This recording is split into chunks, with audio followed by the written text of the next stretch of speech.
শুভেচ্ছা। আমন্ত্রণ দুপুর বাংলাদেশের আয়োজনে শুরুতেই জানিয়ে দেব শিরোনামগুলো।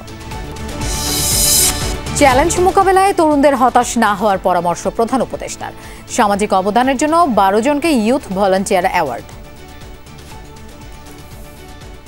দেশের যুব সমাজ সক্রিয় থাকে, উদ্যমী এবং উদ্ভাবনী শক্তিতে বলীয়ান হয়, তখন কোনো প্রতিবন্ধকতাই তাদের অগ্রযাত্রাকে থামিয়ে রাখতে পারে না। আওয়ামী ফ্যাসিবাদের সৃষ্টি বিদেশি শক্তির মেটিকুলাস প্ল্যানিংয়ে ট্রাইব্যুনালে শেখ হাসিনার বিরুদ্ধে দেওয়া সাক্ষ্যে আমার দেশ সম্পাদক মাহমুদুর রহমান।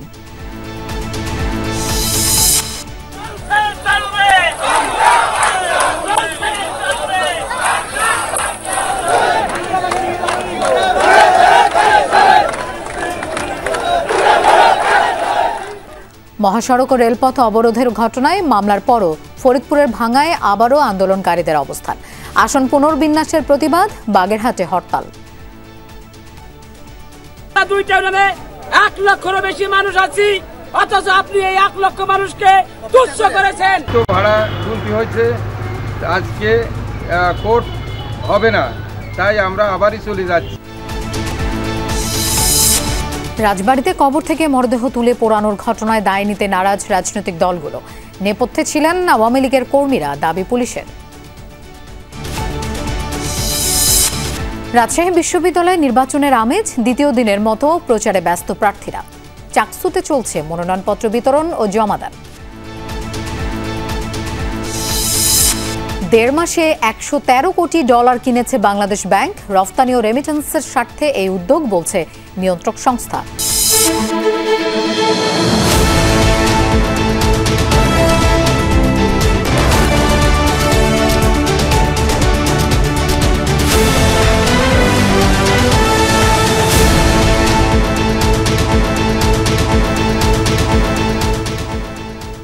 দেখছিলেন শিরোনামগুলো। এছাড়াও দেশ বিদেশের আরো খবর নিয়ে দুপুরে বাংলাদেশে আপনাদের সঙ্গে থাকছি আমি মৌসুমী আহমেদ লোপা। তরুণরা সক্রিয় থাকলে দেশের কোনো সমস্যাই অমীমাংসিত থাকবে না বলে আশা প্রকাশ করেছেন অন্তর্বর্তী সরকারের প্রধান উপদেষ্টা ডক্টর মোহাম্মদ ইউনূস। সকালে রাজধানীর তেজগাঁওয়ে প্রধান উপদেষ্টার কার্যালয়ের শাপলা হলে ইউথ ভলান্টিয়ার অ্যাওয়ার্ড অনুষ্ঠানে তিনি একথা বলেন। ডক্টর ইউনূস বলেন, নতুন নীতি যুগান্তকারী ধারণা ও সামাজিক পরিবর্তনের অগ্রদূত হিসেবে দেখতে চান তরুণদের। তাদের উদ্ভাবনী শক্তি কেবল শিক্ষাক্ষেত্রে সীমাবদ্ধ নেই বলেও মন্তব্য করেন প্রধান উপদেষ্টা। রাজধানীর তেজগাঁয়ে প্রধান উপদেষ্টার কার্যালয়ের শাপলা হলে ইউথ ভলান্টিয়ার অ্যাওয়ার্ড 2025-এর আয়োজন। প্রধান অতিথি অন্তর্বর্তী সরকার প্রধান ডক্টর মোহাম্মদ ইউনূস। অনুষ্ঠানের শুরুতে সামাজিক ক্ষেত্রে অসাধারণ অবদানের জন্য 12 জন যুব উদ্যোক্তার হাতে পুরস্কার তুলে দেন তিনি। যারা পুরস্কার পেয়েছ তাদের আমার প্রাণঢালা অভিনন্দন। ডক্টর ইউনূস বলেন, তারুণ্য আমাদের জাতির চালিকা শক্তি। তিনি বলেন, একটি দেশের যুব সমাজ যদি সক্রিয় থাকে, উদ্যমী ও উদ্ভাবনী শক্তিতে বলীয়ান হয়, তখন কোনো প্রতিবন্ধকতায় তাদের অগ্রযাত্রাকে থামিয়ে রাখতে পারে না। আজ আমরা তারুণ্যের শক্তিকে উদযাপন করছি। এটি আমাদের জাতির চালিকা শক্তি। অন্তর্বর্তী সরকার প্রধান আরও বলেন, তরুণদের উদ্ভাবনী শক্তি কেবল শিক্ষাক্ষেত্রেই সীমাবদ্ধ নেই। তরুণরা স্বাস্থ্যসেবা, পরিবেশ সুরক্ষা, দারিদ্র্য বিমোচন এবং সামাজিক ন্যায় বিচার প্রতিষ্ঠায়ও অগ্রণী ভূমিকা পালন করছে। এই তরুণরাই 24-এর গণ অভ্যুত্থানে নেতৃত্ব দিয়েছে। তরুণরাই যুগে যুগে এ দেশের ইতিহাস রচনা করেছে। তরুণদের উদ্ভাবনী শক্তি আজ কেবল শিক্ষাক্ষেত্রেই সীমাবদ্ধ নেই। তরুণরা স্বাস্থ্যসেবা, পরিবেশ সুরক্ষা, দারিদ্র্য বিমোচন এবং সামাজিক ন্যায় বিচার প্রতিষ্ঠায়ও অগ্রণী ভূমিকা পালন করছে। চলার পথে প্রতিনিয়ত নতুন নতুন চ্যালেঞ্জ আসবেই, কিন্তু এই চ্যালেঞ্জগুলো নিয়ে হতাশ হলে চলবে না, বরং তা মোকাবেলার পরামর্শ দেন ডক্টর ইউনূস। আমাদের চলার পথে প্রতিনিয়ত নতুন নতুন চ্যালেঞ্জ আসবে। কখনো তা জনস্বাস্থ্যের সংকট, কখনো শিক্ষার অপর্যাপ্ত সুযোগ, আর কখনো পরিবেশগত বিপর্যয়। কিন্তু চ্যালেঞ্জগুলো নিয়ে হতাশ না হয়ে বরং এগুলোকে আমাদের নিজস্ব শক্তি দিয়ে ঐক্যবদ্ধভাবে মোকাবেলা করতে হবে। তরুণরা সক্রিয় থাকলে দেশের কোনো সমস্যায় অমীমাংসিত থাকবে না বলেও মন্তব্য করেন ডক্টর ইউনূস। আমি বিশ্বাস করি তরুণরা সক্রিয় থাকলে দেশের কোনো সমস্যায় আর অমীমাংসিত থাকতে পারে না। আমরা তোমাদের নতুন নীতি, যুগান্তকারী ধারণা এবং সামাজিক পরিবর্তনের অগ্রদূত হিসেবে দেখতে চাই। তরুণদের সম্মিলিত প্রয়াসে বাংলাদেশ একটি উন্নত, মানবিক এবং উদ্ভাবনী রাষ্ট্র হিসেবে বিশ্বে মাথা উঁচু করে দাঁড়াতে পারবে বলেও আশা প্রকাশ করেন অন্তর্বর্তী সরকার প্রধান। উদ্ভাবনী রাষ্ট্র হিসেবে বিশ্বে মাথা উঁচু করে দাঁড়াতে পারবে। লামিয়া তিথি, যমুনা নিউজ, ঢাকা। জুলাই অভ্যুত্থানে মানবতাবিরোধী অপরাধের মামলায় ক্ষমতাচ্যুত প্রধানমন্ত্রী শেখ হাসিনা সহ ৩ জনের বিরুদ্ধে আন্তর্জাতিক অপরাধ ট্রাইব্যুনালে সাক্ষ্য দিচ্ছেন দৈনিক আমার দেশ পত্রিকার সম্পাদক মাহমুদুর রহমান। বিচারপতি গোলাম মর্তুজা মজুমদারের নেতৃত্বাধীন আন্তর্জাতিক অপরাধ ট্রাইব্যুনাল একেই সাক্ষ্য গ্রহণ চলছে। সাক্ষ্যে তিনি বলেন, 2008 সালে আওয়ামী লীগকে ক্ষমতায় আনতে ভারতের প্রয়াত রাষ্ট্রপতি ও তৎকালীন পররাষ্ট্রমন্ত্রী প্রণব মুখার্জির সাথে চুক্তি হয় তৎকালীন সেনাপ্রধান মইনুল আহমেদের। দেয়া হয় চাকরি ও সেফ এক্সিটের নিশ্চয়তা।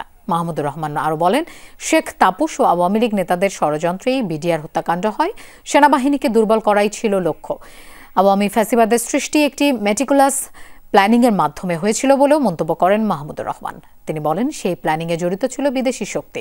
এই মামলায় শেখ হাসিনা, আসাদুজ্জামান খান কামাল ও চৌধুরী মামুনের বিরুদ্ধে এই পর্যন্ত 45 জন সাক্ষীর সাক্ষ্য গ্রহণ শেষ হয়েছে। আসামি থেকে রাজসাক্ষী হয়ে জবানবন্দি দেয়া চৌধুরী মামুনকে সকালেই ট্রাইব্যুনালে হাজির করা হয়। এছাড়া আশুলিয়ায় হত্যা ও মরদেহ পোড়ানোর মামলায় আজ ট্রাইব্যুনাল 2-এ সাক্ষ্য গ্রহণ শুরু হবে।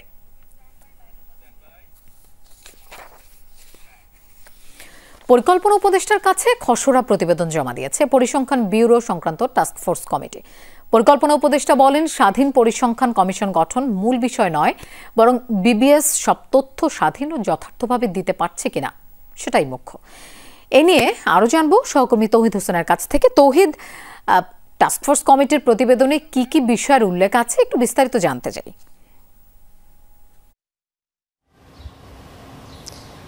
লোপা, এই মুহূর্তে আমি যেখানে আছি সেটি হচ্ছে পরিসংখ্যান ব্যুরোর যে মূল ভবন, যেই ভবনকে বা যেই ভবনটির কার্যক্রম নিয়ে আজকে এত বড় আলোচনা হয়ে গেল পরিকল্পনা মন্ত্রণালয়, অর্থাৎ কিছুক্ষণ আগে যে প্রতিবেদন জমা দেওয়ার কথা আপনি বলছিলেন সেটি পরিকল্পনা উপদেষ্টার কাছে টাস্কফোর্স কমিটি সেখানেই জমা দিয়েছিল।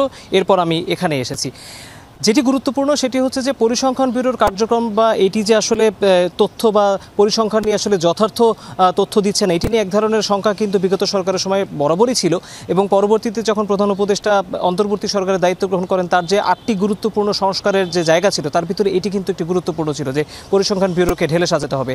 তারপরই ধারাবাহিক প্রক্রিয়া আসলে task force committee doctor Hossain Zillur রহমানের নেতৃত্বে তৈরি করা হয়, যেটি আজকে খসড়া প্রতিবেদন পরিকল্পনা উপদেষ্টার কাছে জমা দিয়েছে। যেটি গুরুত্বপূর্ণ, তারা যেটি বলেছেন যে আমরাও সাংবাদিকরা প্রশ্ন করেছিলাম যে পরিকল্পনা কমিশনের মাধ্যমে আসলে এই পরিসংখ্যান ব্যুরোকে স্বাধীন একটি সংস্থা বা প্রতিষ্ঠান হিসেবে যে গ্রহণ করার এক ধরনের উদ্যোগ ছিল সেটি আসলে হচ্ছে কিনা, সেটির কোনো চূড়ান্ত সিদ্ধান্তের কথা কিন্তু আমাদেরকে পরিকল্পনা উপদেষ্টা আজকে বলেনি। বরং তিনি বলেছেন, যেটি আপনি শুরুতেই বলছিলেন, যে বিবিএস আসলে বা বাংলাদেশ পরিসংখ্যান ব্যুরো আসলে সঠিক এবং যথার্থ তথ্য সময়ের মধ্যে দিতে পারছে কিনা সেটি গুরুত্বপূর্ণ। তারপর আমরা হোসেন জিল্লুর রহমানকে প্রশ্ন করেছিলাম যে কী ধরনের নতুন সুপারিশ তারা করেছেন। তারা বলেছেন যে তারা এই প্রতিবেদনটি যেটি দিয়েছেন সেটি আসলে সরকারের মতামতের জন্য তারা দিয়েছেন। আগামী 2 থেকে আড়াই মাসের ভিতরে আসলে এটি চূড়ান্ত করা হবে সরকারের মতামত পাওয়ার পরে। এর মাঝে যেটি নতুন খবর সেটি হচ্ছে পরিসংখ্যান ব্যুরোর নতুন নাম স্ট্যাটিস্টিক্স বাংলাদেশ হিসেবে প্রস্তাব করা হয়েছে এবং একই সাথে এই প্রতিষ্ঠানটির যিনি প্রধান থাকেন একজন সচিব থাকেন এবং একজন মহাপরিচালক থাকেন বিবিএসে। এটি পরিবর্তন করে আসলে একটি পদ অর্থাৎ চিফ স্ট্যাটিস্টিশিয়ান বা চিফ স্ট্যাটিস্টিক্স অফিসার করা যেতে পারে কিনা সেটি নিয়ে আজকে আলোচনা করা হয়েছে এবং সেই ধরনের সুপারিশ কিন্তু টাস্কফোর্স কমিটি করেছে।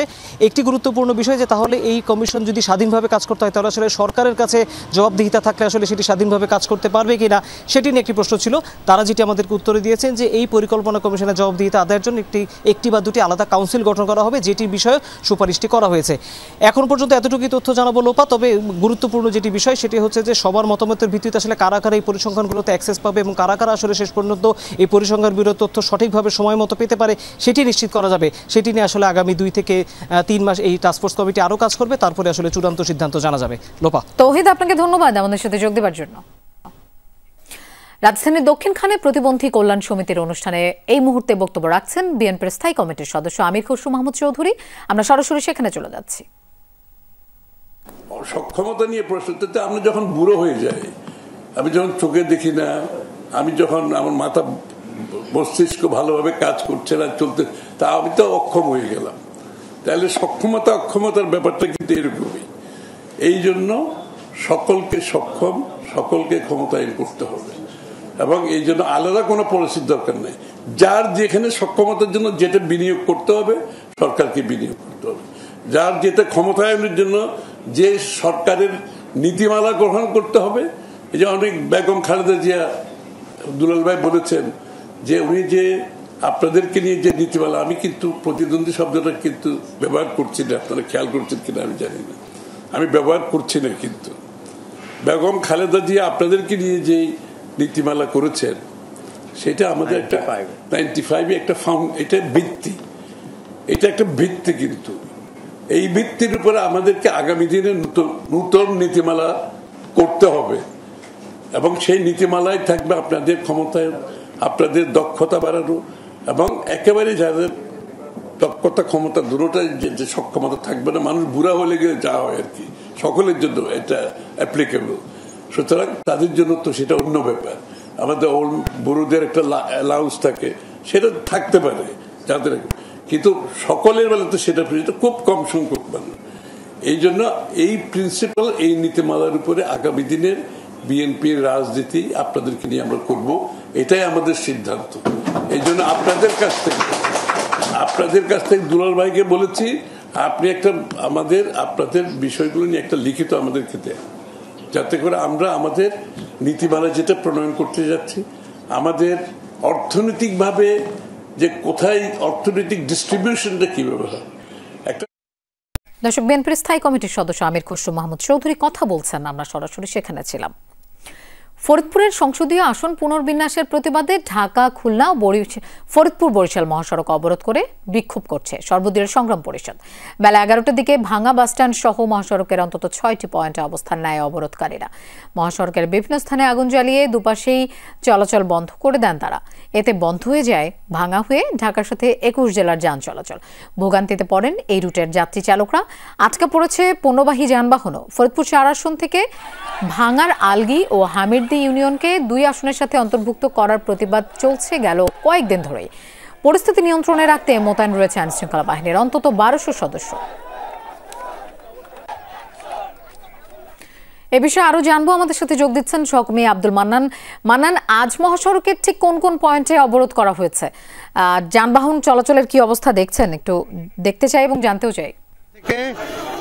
মহাসড়ক ঢাকা বরিশাল এবং ঢাকা খুলনা মহাসড়ক যান চলাচল বন্ধ রয়েছে।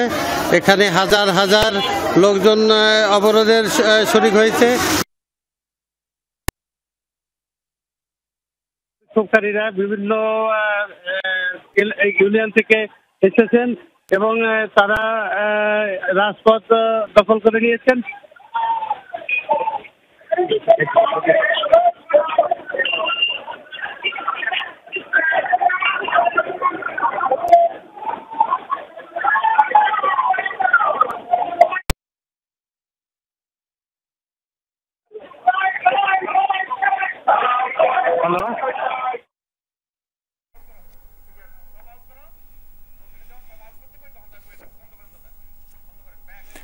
দর্শক, আমরা আব্দুল মান্নানের সাথে কথা বলার চেষ্টা করেছি, তার সংযোগটি সম্ভবত বিচ্ছিন্ন হয়ে গেছে।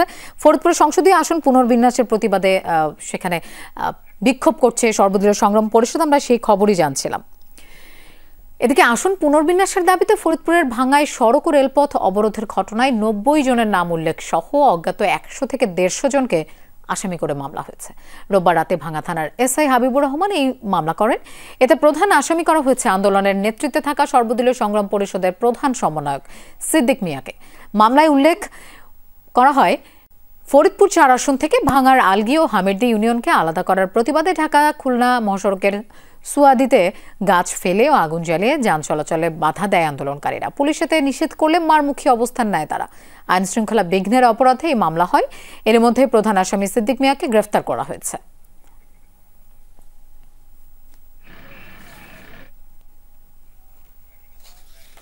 বাগেরহাটের 4টি সংসদীয় আসন পুনর্বহালের দাবিতে আবারও চলছে সর্বদলীয় সম্মিলিত কমিটির সকাল সন্ধ্যা হরতাল। সকালে ঢাকা খুলনা মহাসড়কের বিভিন্ন গুরুত্বপূর্ণ পয়েন্টে অবস্থান নেয় স্থানীয়দের পাশাপাশি বিভিন্ন রাজনৈতিক দলের নেতাকর্মীরা। জেলা প্রশাসকের কার্যালয়ের সামনেও অবস্থান নিয়ে স্লোগানে 4টি আসনের দাবি তুলে ধরেন অনেকে। এদিকে হরতালের কারণে বন্ধ রয়েছে দূরপাল্লা অভ্যন্তরীণ রুটে বাস চলাচল। এতে বাগেরহাটের সাথে অন্তত 21 জেলার সড়ক পথে যাতায়াত বাধাগ্রস্ত হচ্ছে। তবে মোটরসাইকেল ও ভ্যান চলাচল করছে। পাশাপাশি আজ দোকানপাট, ব্যবসায়ী প্রতিষ্ঠান বন্ধেও নেই কড়াকড়ি। শারদীয় দুর্গাপূজার কথা চিন্তা করে মঙ্গল ও বুধবার অর্ধদিবস হরতাল পালন করবে সংগঠনটি। জেলার সংসদীয় আসন 4টি বহাল রাখার দাবিতে বেশ কয়েকদিন ধরেই হরতাল ও অবস্থান কর্মসূচি পালিত হচ্ছে।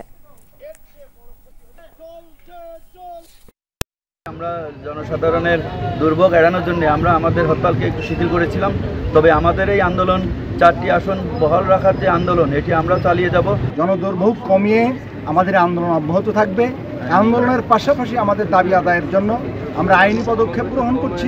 যাত্রী একটু ভোগান্তি হচ্ছে, মানে গাড়িতে যাত্রী হচ্ছে না, আমাদের যাত্রী হলে কীভাবে আমরা আসবো, এই জন্য। আর রাস্তায় কোনো ভোগান্তি নাই। অতিরিক্ত ভাড়া গুনতি হয়েছে, আজকে কোর্ট হবে না, তাই আমরা আবারই চলে যাচ্ছি। দর্শক, আমরা এই বিষয়ে আরো জানবো। বাগেরহাট থেকে আমাদের সাথে যোগ দিচ্ছেন সহকর্মী ইয়ামিন আলী। ইয়ামিন, হরতালের কি অবস্থা দেখছেন রাস্তাঘাটের, কি বলছেন আন্দোলনকারীরা? লোপা, রাস্তার দৃশ্যটা আমি আপনার মাধ্যমে একটু দর্শকদেরকে দেখাতে চাই যে এই যে মহাসড়কটি, এটি গত যে হরতালগুলি ছিল সেই হরতালগুলিতে খানিকটা শুনশান নীরবতা ছিল। আজকে কিন্তু আমরা বেশ গাড়ি দেখতে পাচ্ছি, যদিও সেটি ছোট ছোট যানবাহন, অর্থাৎ দূরপাল্লার যে যানবাহন, ঢাকা বাগেরহাট যে পরিবহনগুলি সেইগুলি ছাড়ে নাই, বা আন্তঃজেলার যে 16টি রুট, সেই 16টি রুটের যে 21টি জেলার সাথে যে সংযোগ, সেটি হয়তো সেই পরিবহনগুলি ছাড়ে নাই। কিন্তু ছোট ছোট যে 3 চাকার ব্যাটারি চালিত গাড়ি, ইজি বাইক বা রিক্সা, ভ্যান, মোটর একেবারে বন্ধ ছিল। সেগুলি কিন্তু রাস্তা একেবারে পুরা বলা চলে যে 3 চাকার বাহনেরই রাস্তা দখলে রয়েছে। আর যারা আন্দোলনকারী রয়েছে তারা বলছে যে তারা শান্তিপূর্ণভাবে আন্দোলন করছে, তারা শান্তিপূর্ণভাবে তাদের দাবি আদায় করতে চায়। তারা যেটি করতে চায় সেটি হলো যে দাবির পক্ষে তারা নানা যৌক্তিকতা তুলে ধরছে, এবং সেই যৌক্তিকতার মাধ্যমে তারা নির্বাচন কমিশনের মাধ্যমে আবার যে ফিরে পাওয়ার যে তাদের যে আকাঙ্ক্ষা, অর্থাৎ 4টি আসনই তারা ফিরে পেতে চায়, এবং তারা আশাবাদী যে তারা সর্বশেষ মাঠে এবং আইনি লড়াইয়ের মাধ্যমে সেই 4টি আসন ফিরে পাবে। এই ছিল বাগেরহাটের। ইয়ামিন, আপনাকে ধন্যবাদ আমাদের সাথে যোগ দেওয়ার জন্য। কবর থেকে নুরাল পাগলার লাশ তুলে পুড়িয়ে ফেলার মতো ভয়ঙ্কর ঘটনায় দায় নিতে নারাজ রাজনৈতিক দলগুলো। পুলিশ বলছে কার্যক্রম নিষিদ্ধ আওয়ামী লীগই ছিল নেপথ্যের মূল কারিগর। যদিও স্থানীয় পর্যায়ে বিএনপি, জামায়াত, এনসিপি, খেলাফতে মজলিস ও ইসলামী আন্দোলনের নেতাদের ব্যানারেই হয়েছিল ঈমান আকিদা রক্ষা কমিটির বিক্ষোভ। এর মধ্যে স্বেচ্ছাসেবক লীগ ও ছাত্রলীগের 2 নেতা সহ 24 জনকে গ্রেফতার করা হয়েছে। রাজবাড়ী থেকে ফিরে বিস্তারিত জানাচ্ছেন হাবিব রহমান, ক্যামেরায় ছিলেন মোহসেন মুকুল।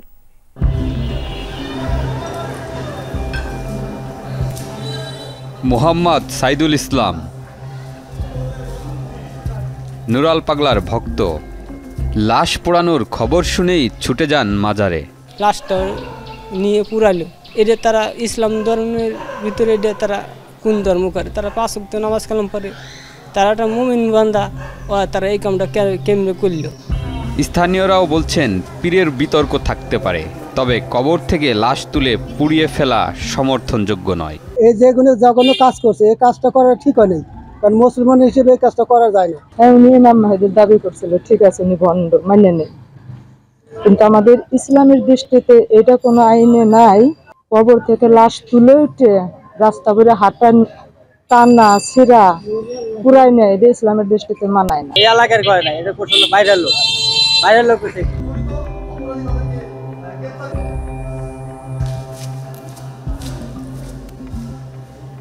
হামলার পরে ঠিক এরকম ধ্বংসস্তূপে পরিণত হয়েছে নুরাল পাগলার বাসভবন।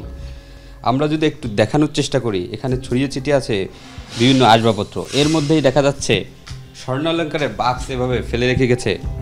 লাশ পোড়ানোর পাশাপাশি চলে ব্যাপক লুটপাট। স্বর্ণালঙ্কার থেকে শুরু করে চাল, ডাল, এমনকি টেলিভিশন ও এসি পর্যন্ত খুলে নিয়ে যায় হামলাকারীরা। হামলা ঠেকাতে মাঠে নেমেছিলেন জেলা প্রশাসক সুলতানা আক্তার, কিন্তু শেষ রক্ষা হয়নি। তারা বলছে কোনো সমস্যা হবে না স্যার, এটা তো পজিটিভলি আগাচ্ছে। আমরা শুধু শান্তিপূর্ণভাবে আমাদের সমর্থকদের হচ্ছে যে আমরা বিষয়টা অবগত করব যে কাজটা হচ্ছে, এবং এটা সমস্ত দায়িত্ব আমরা নিলাম, এখানে কোনো সমস্যা হবে না। এইভাবে তারা দলগুলো বলে তারা শুক্রবারে হচ্ছে যে সে সমাবেশটা করলো। ঘটনার শুরু জুম্মার নামাজ শেষে আয়োজিত সমাবেশ থেকে। ঈমান আকিদা রক্ষা কমিটির ব্যানারে সেই সমাবেশ থেকে উত্তেজিত জনতা সরাসরি কবর থেকে নুরাল পাগলার লাশ তুলে আগুনে পুড়িয়ে দেয়।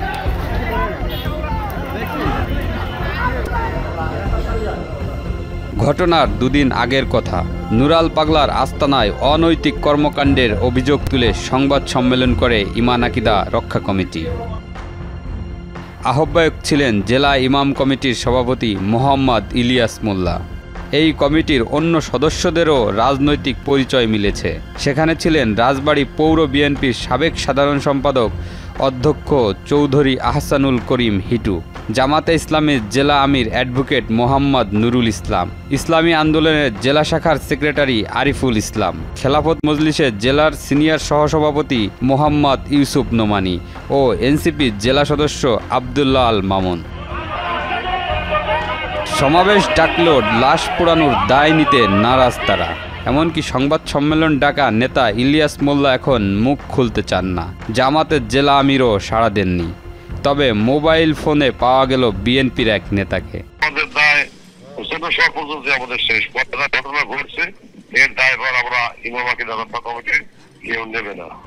এনসিপি নেতার দাবি, বিক্ষোভে সমর্থন থাকলেও লাশ পোড়ানোতে তাদের ভূমিকা নেই। গোয়ালন্দে যে ঘটনাটা ঘটেছে এটা নিঃসন্দেহে অনেক গর্হিত, নিন্দনীয়। এই ইস্যুটা এইভাবে হওয়ার ছিল না, এইভাবে হওয়াটা কোনোভাবেই যৌক্তিক হয়নি। যারা সমাবেশটি আহ্বান করেছেন এবং সেই সমাবেশটি যারা কন্ট্রোলে রাখতে পারেননি, তারা এখন বলছেন যে দুষ্কৃতিকারীরা এর মধ্যে এসে ঢুকে গেছে। তো পলিটিক্যাল লিডার হিসেবে আমি মনে করি কোনোভাবেই তারা দায়বদ্ধতার উপরে নেই বা বাইরে যেতে পারবেন না। পুলিশ বলছে ভিডিও ফুটেজ বিশ্লেষণ করে গ্রেপ্তার করা হচ্ছে। এর মধ্যে গোয়ালন্দ উপজেলা স্বেচ্ছাসেবক লীগের সাধারণ সম্পাদক হিরু মির্ধা এবং উজানচর ইউনিয়ন ছাত্রলীগের সহসভাপতি মোহাম্মদ মাসুদ মৃধাও আছেন। ফুটেজ দেখে ধরছেন ওই কবর থেকে লাশ তুলতেছে বা পোড়াচ্ছে, কোন জায়গায় ওরা দুজন আছে, কোন ফুটেজটাই ইনভেস্টিগেশনের বিভিন্ন পর্যায়ে আছে। ঠিক আছে, মানে কোনো অপরাধ করার পিছনে প্ররোচনামূলক, ঠিক আছে, তদন্তে প্রাপ্ত বিভিন্ন বিষয় আছে। সবটা আপনার ইনভেস্টিগেশনের জন্য আপনাকে বলা যাবে না ভাই। রাজবাড়ীর বিভিন্ন মাজার খানকায় নিরাপত্তা জোরদার করা হয়েছে যাতে সহিংসতা আর না ছড়ায়। হাবিব রহমান, যমুনা নিউজ, রাজবাড়ী। পিআর পদ্ধতিতে নির্বাচন না হলে কঠোর আন্দোলনের হুঁশিয়ারি দিয়েছে জামায়াতে ইসলামী। জাতীয় সনদ সহ 5 দফা দাবিতে বিক্ষোভ কর্মসূচির ঘোষণাও দিয়েছে দলটি। মগবাজারের আল ফালাহ মিলনায়তনে এই কর্মসূচি ঘোষণা করে জামায়াতের নায়েবে আমির সৈয়দ আবদুল্লাহ মোহাম্মদ তাহের। তিনি বলেন, 18 সেপ্টেম্বর ঢাকা পরদিন বিভাগীয় শহর ও 26 তারিখ সারা দেশে বিক্ষোভ মিছিল করবে জামায়াত। বলেন, জুলাই সনদের আইনি ভিত্তি ছাড়া গণ অভ্যুত্থান ব্যর্থতায় পর্যবসিত হতে পারে। এই একই দাবিতে অনেক দলই আন্দোলনে নামতে পারে বলে উল্লেখ করলেও সেটিকে এখনই যুগপৎ আন্দোলনে রাজি নন মোহাম্মদ তাহের। জানান, এই কর্মসূচির বিষয়ে জুলাইয়ের চেতনায় বিশ্বাসী দলগুলোর সাথে আলোচনা করেছে জামায়াত ইসলামী। যারা পিআরের পক্ষে আছে সকলের সাথে আমরা আলাপ আলোচনা করছি এবং সকলেই যাতে এটা আদায়ের জন্য আমরা তো এখনো নেগোসিয়েশনে আছি, সরকারের কাছে মৌখিকভাবে বলছি, ছোটোখাটো দাবি জানাচ্ছি। যদি সরকার এই বিষয়ে কোনো সিদ্ধান্ত গ্রহণ না করে, আলাপ আলোচনার জন্য আমাদের আহ্বান না করে, তাহলে ধীরে ধীরে আমরা জনগণের পক্ষ হইয়া ময়দানে এটার প্রতিনিধিত্ব করব, কত মানুষ এটা চায়। দর্শক, আন্তর্জাতিক অপরাধ ট্রাইব্যুনালে শেখ হাসিনা সহ 3 জনের বিরুদ্ধে সাক্ষ্য গ্রহণ শেষে কথা বলছেন চিফ প্রসিকিউটর তাজুল ইসলাম। আমরা সরাসরি সেখানে চলে যাচ্ছি। আগের সরকার যেভাবে প্রতিপক্ষকে দমন করতেন, হিটলারের মতো সামঞ্জস্যতা আছে, সেগুলো তিনি বলছেন। পূর্ণাঙ্গ বক্তব্যের পরে একটা কমপ্লিট পিকচার আপনাদেরকে দেওয়া সম্ভব হবে। শেষ সময় বিশেষভাবে তিনি যেটা বলেছেন যে আদালত ব্যবস্থাগুলো যে তার ইশারায় চলতো এবং আদালতগুলো যে তাদের কৃতদাসের ভূমিকায় অবতীর্ণ হয়েছিল, সেই বিষয়গুলো কিন্তু তিনি বলার চেষ্টা করেছেন। বিগত সময়ে স্কাইপ কেলেঙ্কারির কথা তিনি বলেছেন, যে বিদেশ থেকে ডিকটেট করা হতো, পরামর্শ গ্রহণ করা হতো কীভাবে এখানে রায় প্রদান করা হবে, কিভাবে সাক্ষ্য গ্রহণ করা হবে, প্রসিকিউশনের সাথে জাজদের যে অনৈতিক আতাত, সেই প্রসঙ্গগুলো এখানে উঠেছে। এরপরে এই ট্রাইব্যুনালের যিনি বিচারক ছিলেন, তাকে এখান থেকে রায় দেওয়ার বিনিময়ে, অর্থাৎ রায় বলতে সরকারের ইচ্ছা অনুযায়ী রায় দেওয়ার বিনিময়ে তাকে সুপ্রিম কোর্টে বিচারক হিসাবে নিয়োগ করা, প্রমোশন দেয়া, এই যে পুরো বিষয়গুলো, কিভাবে একটা ফ্যাসিবাদী রেজিম এরকম একটা দানবে পরিণত হয়েছিল, সেই বিষয়গুলো তিনি বলা শুরু করেছেন, আংশিক বলেছেন, বাকিটাও বলবেন। এটা এখন পর্যন্ত আপডেট আপনাদের জন্য।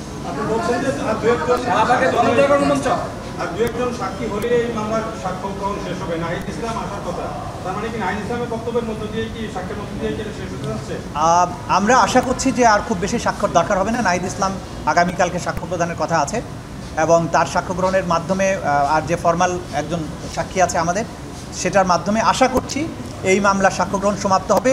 আমরা মনে করি যে এই মামলায় প্রমাণের জন্য যথেষ্ট এভিডেন্স ইতিমধ্যে আদালতে আমরা উপস্থাপন করতে সক্ষম হয়েছি, সুতরাং আর কোনো সাক্ষ্য তেমন বেশি প্রয়োজন নেই।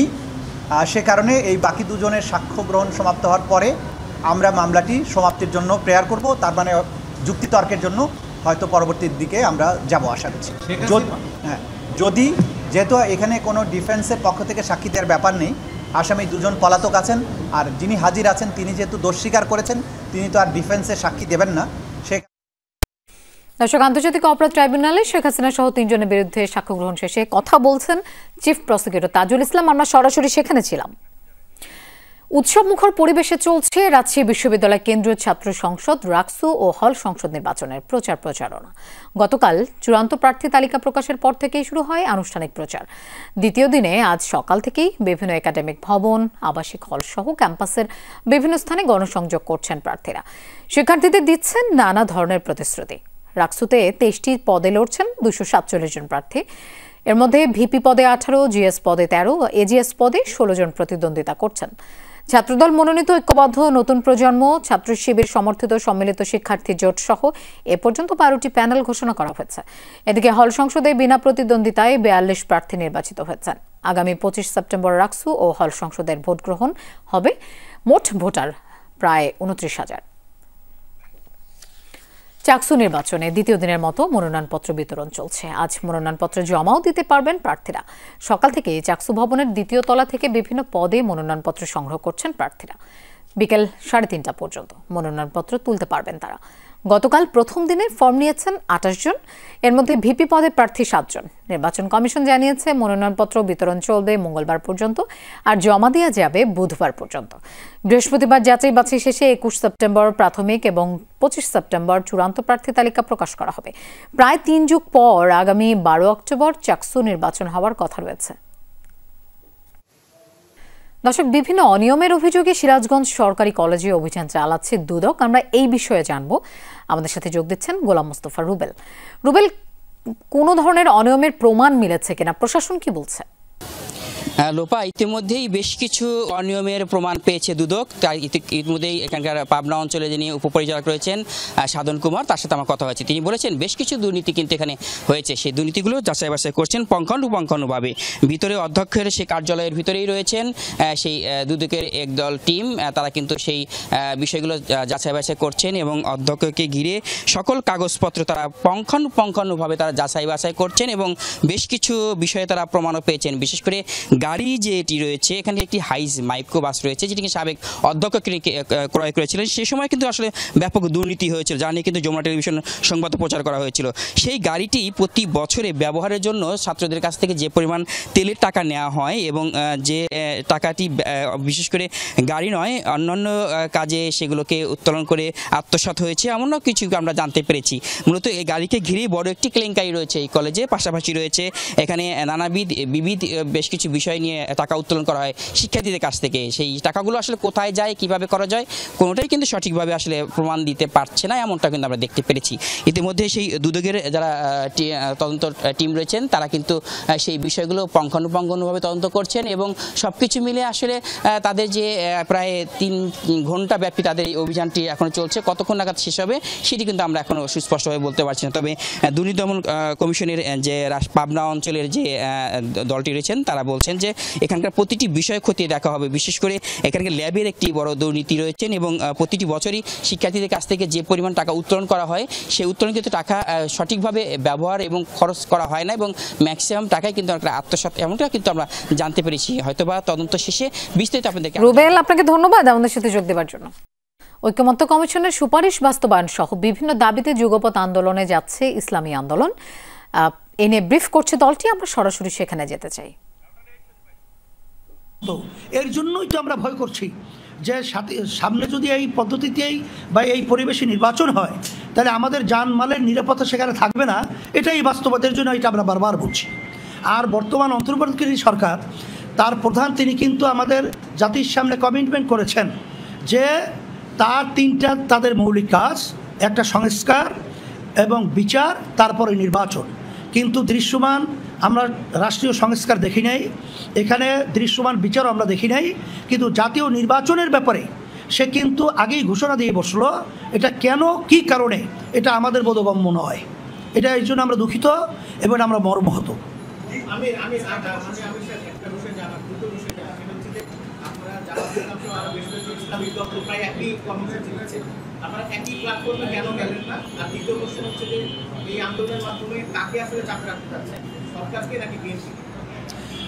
এখানে মূল ব্যাপার হলো আমরা ভিন্ন ভিন্ন আমাদের স্টেজে বা আমাদের দলীয় ফোরামে আমরা নিয়ম অনুযায়ী এই যে বিষয়গুলো আজকে আমরা উল্লেখ করেছি, এটা অন্য অন্য রাজনৈতিক দলের সাথে আমাদের আলোচনা হয়েছে, তারাও এর সাথে ঐক্যমত পোষণ করেছে। আমরা আমাদের অবস্থান থেকে আমরা এই কথা বলতে থাকবো। একটা সময় যখন আসবে, যখন দেখবো এখন পরিবেশ হয়েছে, তখন একটা আওয়াজও আমাদের সকলের আসার সম্ভাবনা আছে। এটা যাদের দায়িত্বে আছে, এখানে তো সরকারের দায়িত্বে, সরকার যেহেতু অন্তর্বর্তীকালীন সরকার, আমরা তো তাকেই চাপে রাখবো। এটা তাদের প্রতি আমাদের আহ্বানগুলো।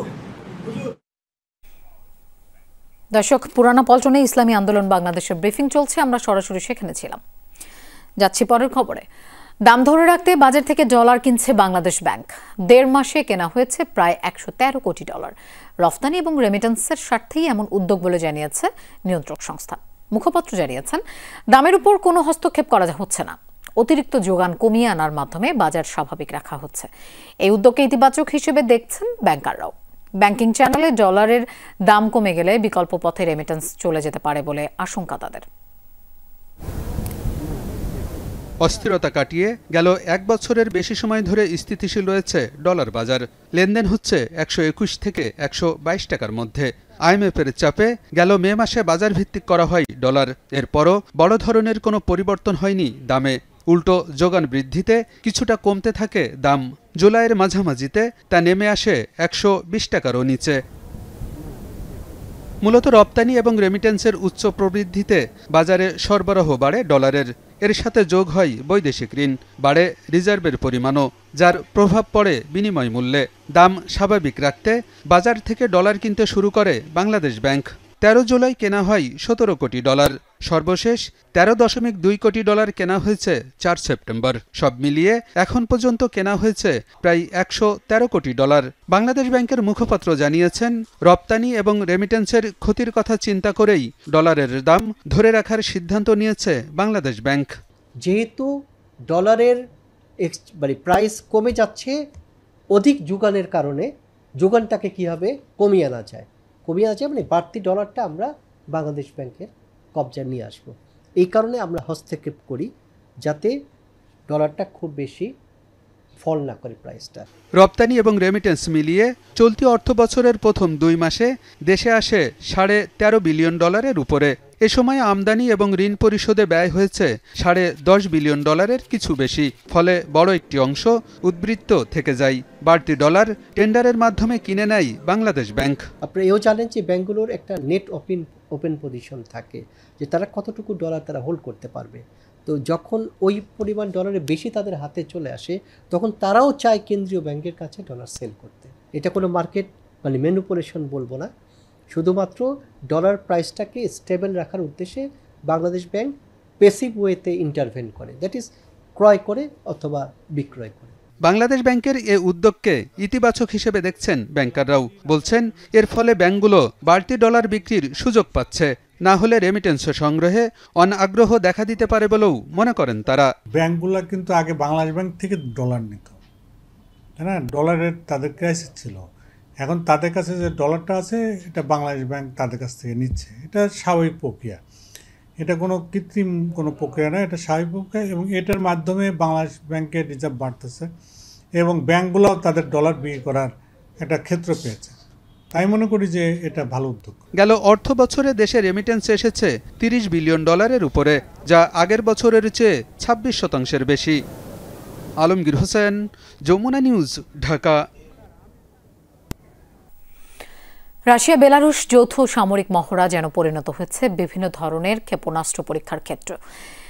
জিরকনের পর এবার অত্যাধুনিক উড়ান ক্ষেপণাস্ত্রের সফল পরীক্ষা চালালো রাশিয়া। সামরিক জাহাজের পাশাপাশি যে কোনো ধরনের বাণিজ্যিক জাহাজ ধ্বংসের অত্যন্ত কার্যকর এই ক্ষেপণাস্ত্র। যুদ্ধ জাহাজ, সামরিক বিমান এবং ভূমি থেকে ছোড়া যায় এই উড়ান মিসাইল।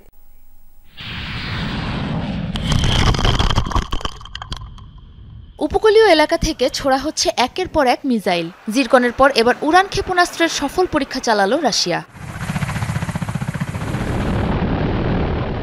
পশ্চিমা জোট ন্যাটোর সাথে সামরিক উত্তেজনার মাঝেই চলছে রাশিয়া ও বেলারুশের 5 দিনব্যাপী যৌথ মহড়া জাপাদ। শত্রুর নৌবহর ধ্বংসের পাশাপাশি যে কোনো ধরনের নৌ হামলা ঠেকাতে চলছে যুদ্ধ প্রশিক্ষণ। তারই অংশ হিসাবে উড়ান ক্ষেপণাস্ত্রের পরীক্ষা চালালো রাশিয়া। প্রায় 300 পাউন্ড ওয়ারহেড বহনে সক্ষম এ মিসাইল ধ্বংস করতে পারে ডেস্ট্রয়ার, ফ্রিগেট সহ যে কোনো ধরনের সামরিক জাহাজ। এর পাশাপাশি বাণিজ্যিক জাহাজেও হামলার জন্য ডিজাইন করা হয়েছে এ মিসাইল।